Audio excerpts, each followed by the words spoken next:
Baik, di sini kami akan melakukan penelitian tentang mengenai IPN jenis kelamin laki-laki dan proposal jumlah guru di SMA negeri swasta.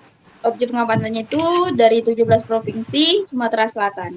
Nah, untuk datanya sendiri di sini sudah ada tabelnya, yaitu ada tabel provinsi Sumatera Selatan dari 1 sampai 17, dari Ogiai Giri Kimarin Ulu sampai Kota Lubuk Linggau, dan IPN-nya sudah ada. Itu IPN tahun 2022 ya, tentang jenis kelamin laki-laki. Dan untuk variabel proposalnya itu antara guru dan murid itu dibagi nilai masing-masing. Untuk selanjutnya di sini ada grafiknya juga ya, bisa kalian lihat. Oke, kita masuk pembahasan. Coba ke bawah. Nah, di sini saya akan membahas tentang ke atas sedikit, tentang uji kenormalan data menggunakan uji Safirovics pada kedua data X maupun data Y. Tapi pada data X ini saya melakukan akar transformasi akar karena data X ini setelah saya uji ternyata tidak berdistribusi normal atau masih 0,7-an, dan itu tidak memenuhi asumsi kenormalan. Maka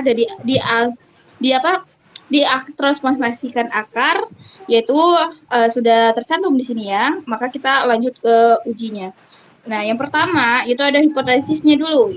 HO itu sama dengan data IPM, jadi kelamin laki-laki berasal dari distribusi normal. Itu kalau H-nya diterima. Terus kalau HI1, data IPN itu tidak berdistribusi normal kalau HI-nya diterima. Ke bawah lagi. Tolong ke bawah lagi. Nah, untuk alfanya sendiri yaitu 0,05, dan langkah pertama yaitu dengan mencari atau menghitung nilai D. Nah, di sini ada 3 tabel. Tabel pertama itu XI, yaitu nilai X yang telah ditransformasikan. Terus ada kedua itu adalah XI dikurang X bar. X bar itu adalah rata-rata dari meannya akar X bar ini. Akar apa itu? Akar data X. Nah, dimana caranya itu nilai 8 ke bawah ya, ke bawah dikit lagi. Angka 8 ini kita jumlahkan sampai 17 dan ntar langsung dibagi menjadi 2. Itu nilai X bar. Nah, lanjut kita dikurangin. Jadi 8,43 itu dikurang sama X bar tadi. Itu ada di sini 6,68 itu hasilnya. Dan untuk yang kedua itu adalah X kurang X bar dikuadratkan. Jadi hasil dari tabel yang ketiga itu kita kuadratin. Oke, baik. Sekarang turunin lagi. Nah, yang kedua itu kita langkah berikutnya itu adalah mencari nilai T, yaitu ada I itu nilai 8. Kenapa 8? Karena nilai dari AI-nya itu dari tabel Safarawicz-nya itu ada N-nya itu kan 17. Nah, 17 itu hanya ada 8 angka ini, 8 hasil dari AI ini. Jadi kita ubah jadi 8 saja gitu. Untuk AI-nya kita cari dari tabel Safirovics. Nah, untuk yang kedua itu adalah angka X. X itu dikurangin masing-masing. Artinya itu misalkan yang paling tinggi itu kan 9,10. Kita kurangi yang paling rendah yaitu 8,343 seterusnya. Dan untuk yang satu data yang hilang itu nggak apa-apa karena kita mencari pasangan, bukan yang dari yang terkecil sampai ke yang terbesar gitu.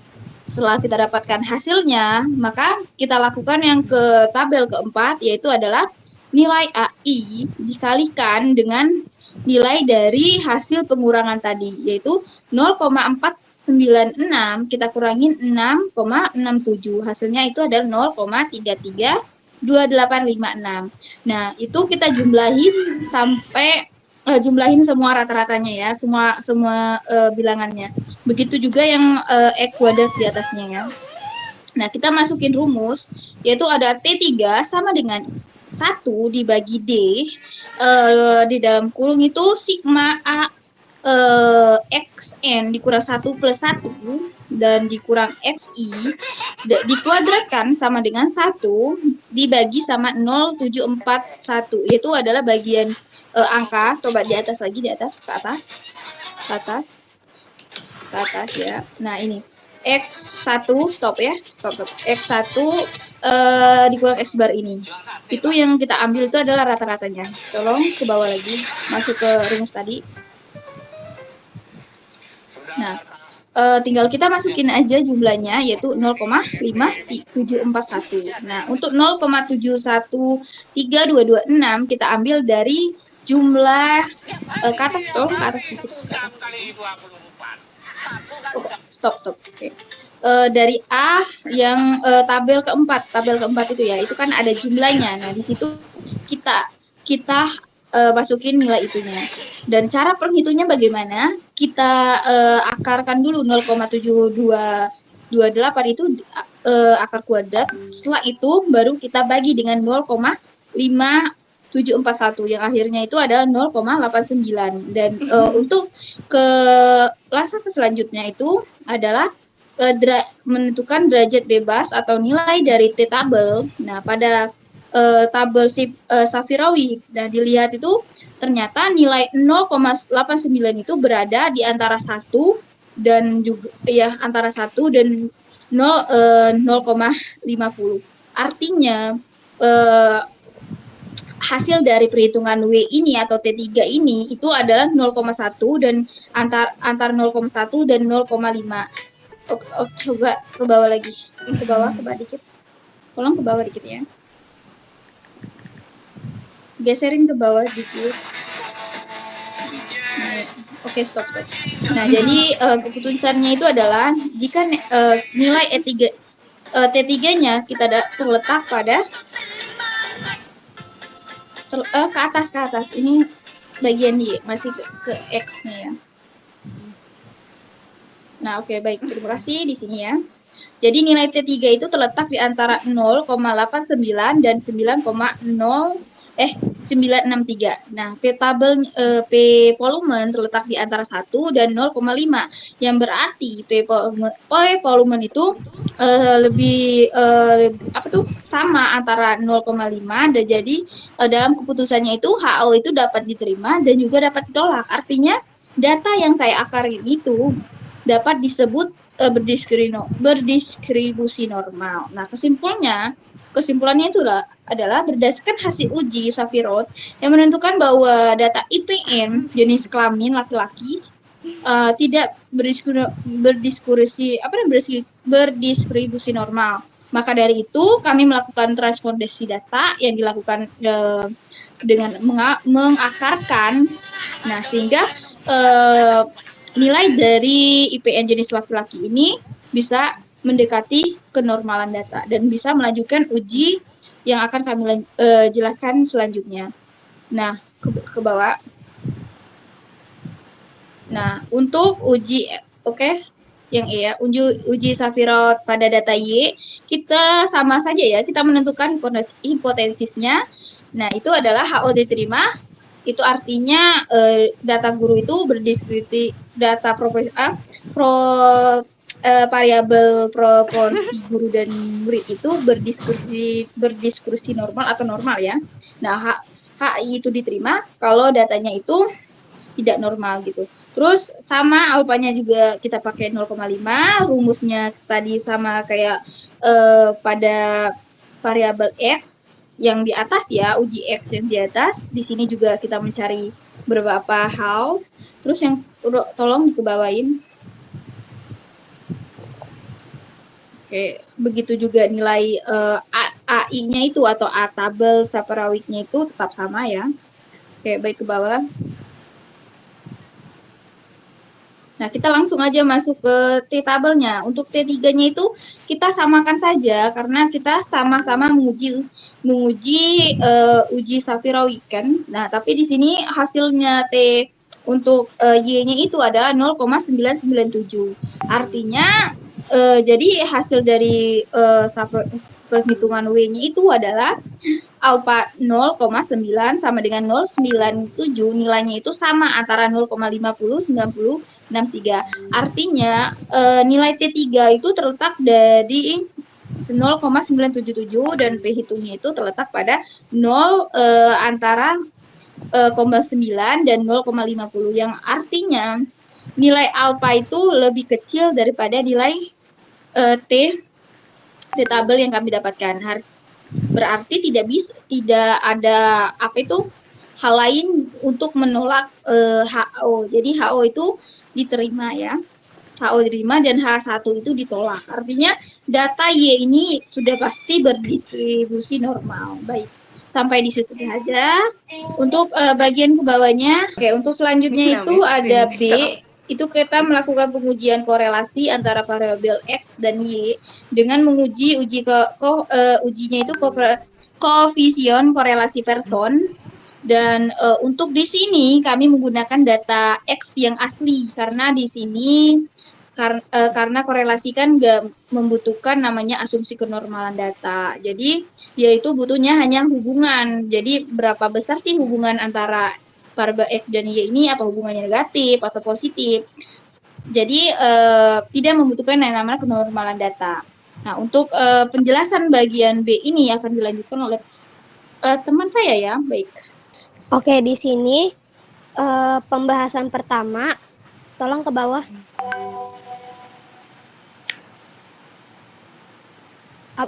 Di sini pembahasan pertama terdapat 3 tabel.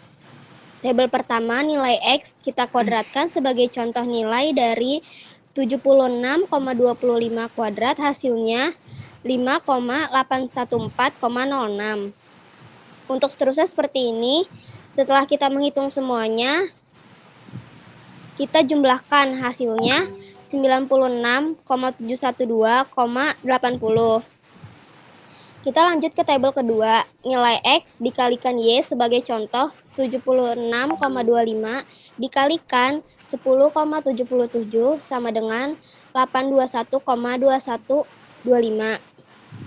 Begitu juga seterusnya, jangan lupa kita jumlahkan hasilnya 16,686,24. Lanjut ke tabel ketiga, sama dengan tabel pertama, X kita kuadratkan, lalu kita jumlahkan. Lanjut, kita masukkan rumus, yaitu rumus RXY sama dengan SXY per akar SXX dikali akar SYY. Langkah pertama, dalam rumus ini kita cari nilai dari SXY, di mana rumusnya itu SXY sama dengan sigma N XI dikali YI. Lalu dikurang sigma X dikali sigma Y per N. Nilai dari sigma itu ada rata-rata. Jadi X dikali Y lalu dibulatkan sama dengan 16,86,24 lalu dikurangi untuk sigma X. Dibulatkan lagi jadi 1281,08. Untuk nilai Y, jadi tolong ke bawah lagi.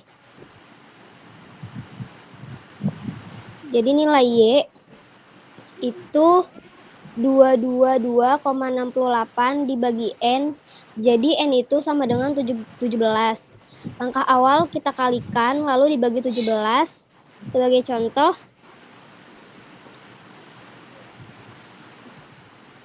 tolong ke atas lagi.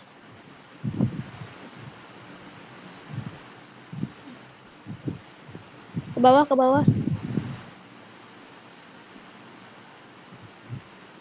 Stop. Langkah awal kita kalikan lalu dibagi 17.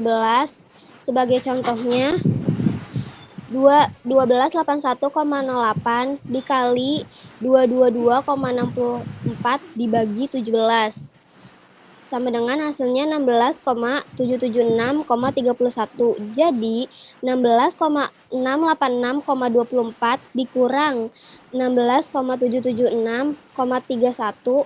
Jadi nilai X-nya itu 90,07. Lalu kita cari ke bawah lagi. Stop. Cari nilai XXX, kita simpang baku SXX, yaitu rumusnya XXX sigma X kuadrat dikurang X kuadrat per N. Maka nilai sigma X kuadrat dengan sigma X kuadrat itu beda, karena nilai X kuadrat kita ambil dari 9671,280. Sedangkan nilai X kuadrat adalah keseluruhan X, kita kuadratkan 1281,08 hasil dari N sama dengan 17 dan dibagi 17 sama dengan 96,521,48. Jadi nilai X itu 96,712,80 dikurang 96,521,48. Jadi XXX itu adalah 191,32. Di sini nilai SYY dengan rumus sama, yaitu sama kayak tadi, SXX diambil dari nilai Y. Hasilnya 370,89. Langkah terakhir, masukkan rumus di atas. Jadi koefisien korelasi antara dua variabel X dan Y adalah RXY dibagi akar SXY dikali XYY. Jadinya SXY diperoleh dari jumlah hasil kali antara nilai X dan Y dikurangin hasil kali jumlah seluruh X dan jumlah seluruh Y. Kemudian dibagi dengan banyaknya data. Lalu untuk menghitung SXXX diperoleh dari jumlah kuadrat X dikurangi kuadrat jumlah X dibagi dengan jumlah data. Lalu kita ke SYY diperoleh dari jumlah kuadrat Y dikurangin kuadrat jumlah Y dibagi dengan jumlah data. Dengan itu SYY dikuadratin baru dikurangin lalu dibagi N.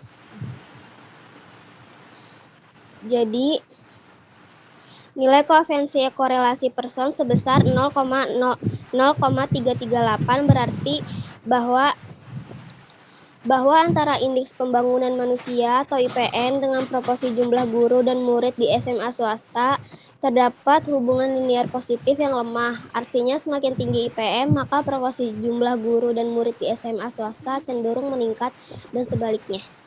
Selanjutnya presentasi teman saya. Pada video kali ini kita akan membahas analisis data IPM laki-laki dan proporsi jumlah guru dan murid di SMA swasta. Kita akan melihat bagaimana data dianalisis menggunakan transformasi akar, karena pada pengujian kenormalan data X dari IPM, jenis kelamin laki-laki tidak bertribusi normal, maka dari itu saya melakukan transformasi akar dengan rumus akar pangkat X, sehingga data X bisa mendekati kenormalan. Alasan lebih tepatnya karena dalam uji regresi linear sederhana membutuhkan residu kenormalan data untuk Y tetap data asli karena datanya bertribusi normal. Selanjutnya kita akan masuk ke dalam pembahasan. Ini ada datanya Y transformasikan akar. Caranya bagaimana? Adalah angka IPM 76,25 kalian akarkan, yang hasilnya itu adalah 8,73. Sekarang kita masuk ke dalam pembahasannya. Langkah pertama, masukkan ke dalam tabel, terdiri dari 3 pembahasan. Tabel pertama, kita masukkan data yang diakarkan. Tabel kedua, ada namanya Y1, nilai dari Y dan Y bar. Y bar itu dari mana? Dari penjumlahan nilai keseluruhan data Y. Di sini sudah kita hitung ya, jumlahnya 22,64. Bagaimana cara menghitungnya? Rata-rata tinggal ditambahin seluruh data, contohnya dari data 10,77 sampai 22,64. 64.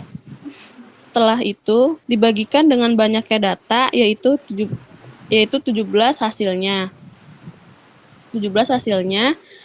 Setelah kita tahu rata-ratanya X bar, hasilnya 13,10. Setelah kita tahu rata-ratanya atau X bar, kita melakukan pengurangan untuk data Y asli, yaitu seperti di dalam tabel 10,77 dikurang 13,10. Hasilnya itu adalah min 2,33.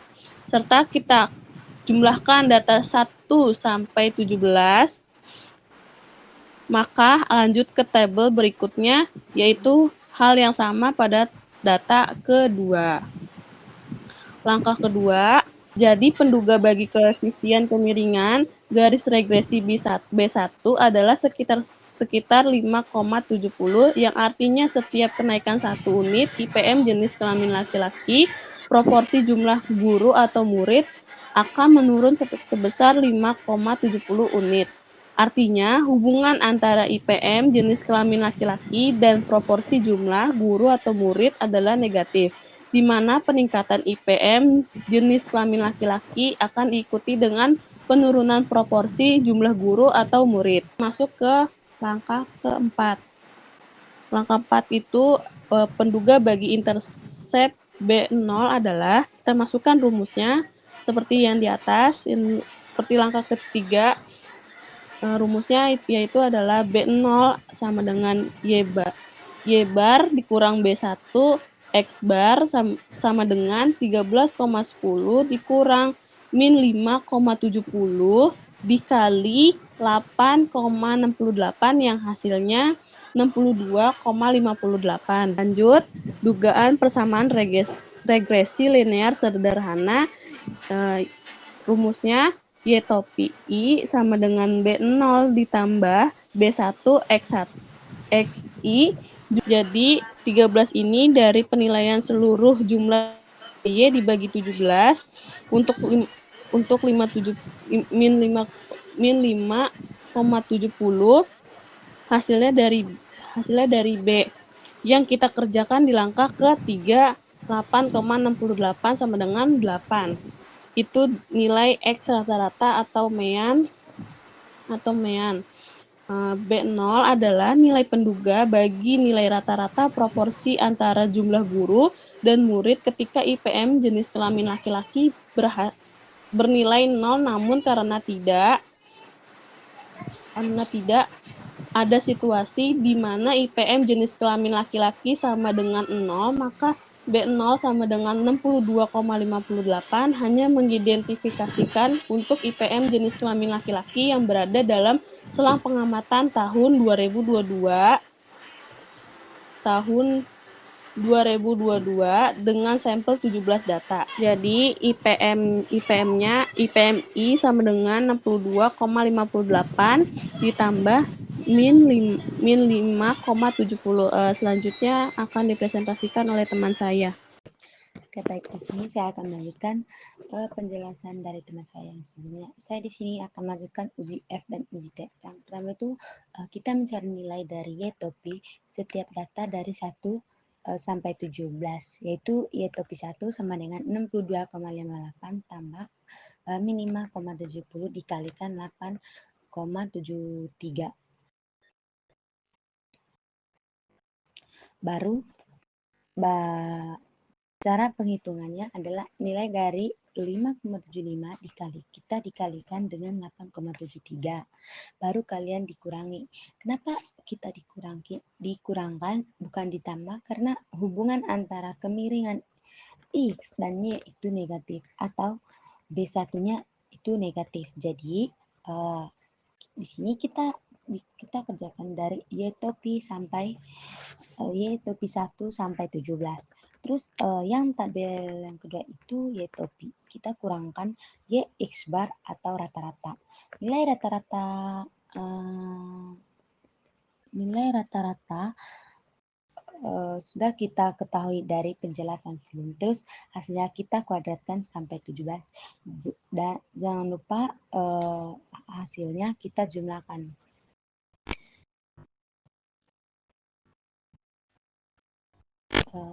untuk tabel yang kedua, kita buat tabel lagi. Kita buat tabel lagi, di mana untuk tabel pertama Y1 kurang Y1 topi. Untuk nilai Y1 itu, untuk nilai yang satu itu adalah data Y. Sedangkan Y topi kita perhitungkan perhitungan awal. Terus tabel yang kedua, nilai Y kedua, nilai Y1 kurang Y X bar, hasilnya kita dikuadratkan. Kita dikuadratkan itu 10,77 kurang 13,10 kita kuadratkan. Nah, hasilnya 5,4289. Setelah itu kita hitungkan jumlah keseluruhannya. Oke, selanjutnya itu ada tabel sidik ragam. Di mana dalam tabel sidik ragam itu ada 5 tabel. Yang pertama itu ada sumber keberagaman. Di mana dalam sumber keberagaman tersebut ada regresi, ada galat, dan ada total. Nah, untuk DB-nya itu 1. Nah, untuk DB1 itu ada regresinya 1, dan DB yang galat tuh ada kita ambil banyaknya data. 17 kurang 2 itu berarti 15, dan yang total itu kita ambil DB-nya 17 dan 1 itu adalah rumus, maka totalnya itu 16. Jadi di JK-nya itu kita sigma 1191 atau Y topi kurang Y atau Y topi 1 kurang Y X bar kuadratkan. Nah, untuk JK-nya kita ambil hasil dari Y topi kurang Y X bar kuadrat. Nah, untuk yang kedua di JK di galat itu sigma 1191 Y1 kurang Y topi kita dikuadratkan juga. Kita ambil hasilnya itu di tabel atas tadi. Nah, untuk jika yang di total sigma 1191 Y1 kurang Y X bar kuadrat tuh kita ambil juga dari tabel di atas tabel sebelumnya itu 3,9,903. Nah, untuk KT-nya kita ambil hasil yang di tabel di atas tadi 18,655016. Kita dibagikan 1 yang di DB regresi. Nah, hasilnya itu hasilnya 18,655016.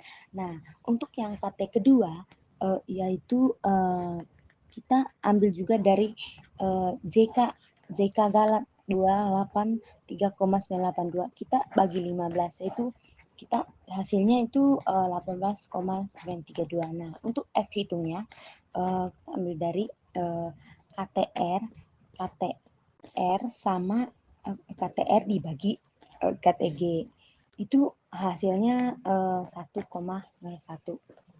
Sekarang kita masuk uji F, di mana hipotesis H0 dibagi B1 sama 0. Koefisien regresinya sama dengan 0. Tidak ada pengaruh antara jumlah proporsi guru dan murid SMA Sumatera Selatan terhadap IPM jenis laki-laki. Nah, H1 dibagi B1 tidak sama dengan 0. Koefisien regresinya tidak sama dengan 0. Ada pengaruh jumlah proporsi guru SMA terhadap IPM jenis kelamin laki-laki. Nah, F hitung diperoleh dengan membandingkan kata R terhadap KTG yang di atas. Diperoleh nilai F hitung sebesar 1,01.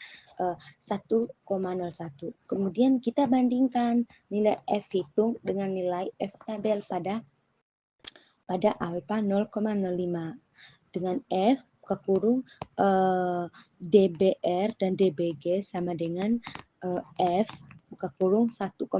Kita cari sudah tahu ya, yaitu 0,1.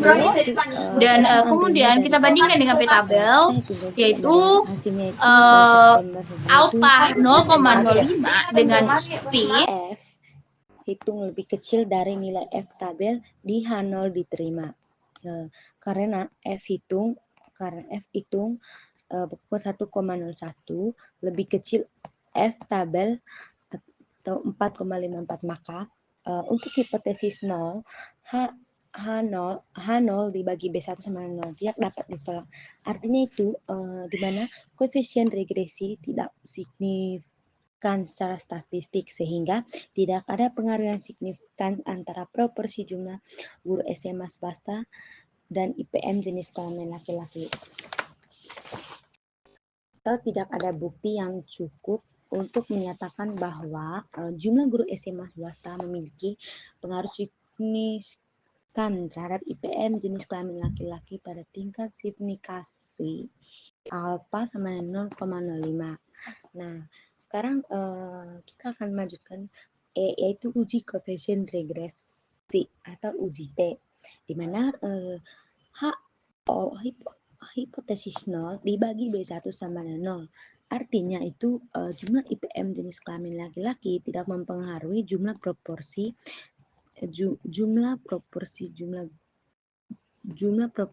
guru dan murid. Nah, selanjutnya itu ada statistik ujian di mana kita hitungnya dari T hitung sama dengan B1 dibagi SB1, di mana SB1 sama dengan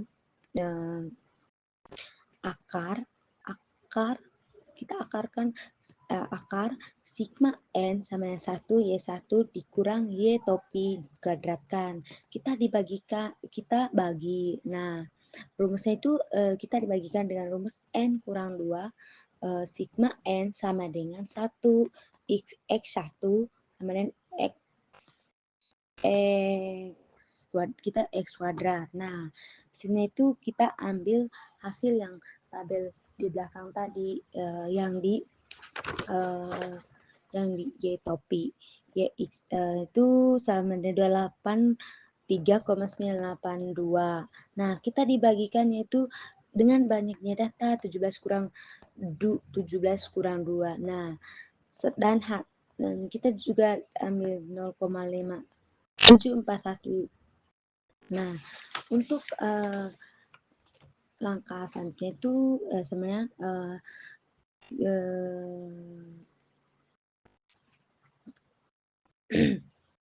apa sih akar 283,982 kita dibagikan itu 15 dan buka kurung 0,5741. Nah, untuk hasilnya akar 283,982. Nah, untuk hasil dari 15 dan 0,5741 hasilnya 8,115. Nah, untuk hasilnya di atas sama dengan 32,98. Nah, 32,98 ini kita akarkan, kita dikuadratkan, akarkan atau dikuadratkan hasilnya itu 5,74. Nah,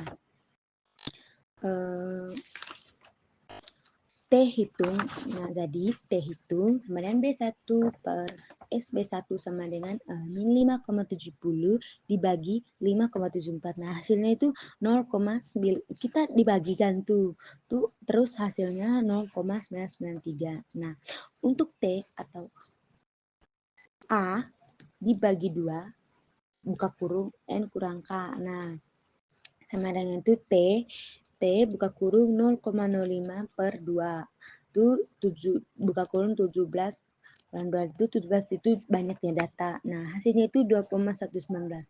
Nah, untuk kesimpulannya bahwa H0 hipotesis dibagi B1 sama dengan 0.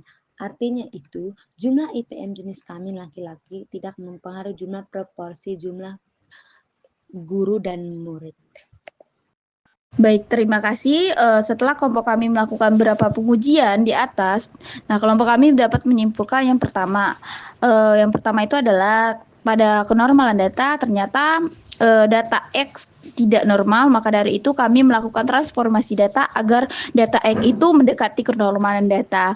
Nah, untuk data Y-nya sudah normal, dan untuk penjelasan yang kedua adalah dalam korelasi antara hubungan variabel X dan variabel Y, ternyata hubungannya itu bersifat lemah. Jadi positif tapi sifatnya lemah karena angkanya itu menjauh dari 0 sehingga hubungannya itu lemah antar keduanya. Terus pada regresi linear sederhana untuk kemiringan datanya sendiri, ternyata hubungan antara variabel dan X dan Y itu ada kemiringan negatif atau hubungannya itu ke arah negatif. Maknanya itu adalah semakin tinggi variabel X maka semakin rendah juga variabel Y. Terus yang ketiga adalah pada uji F yaitu hubungan antara proporsi jumlah guru dan murid terhadap IPM menurut jenis kelamin laki-laki, ternyata tidak ada hubungan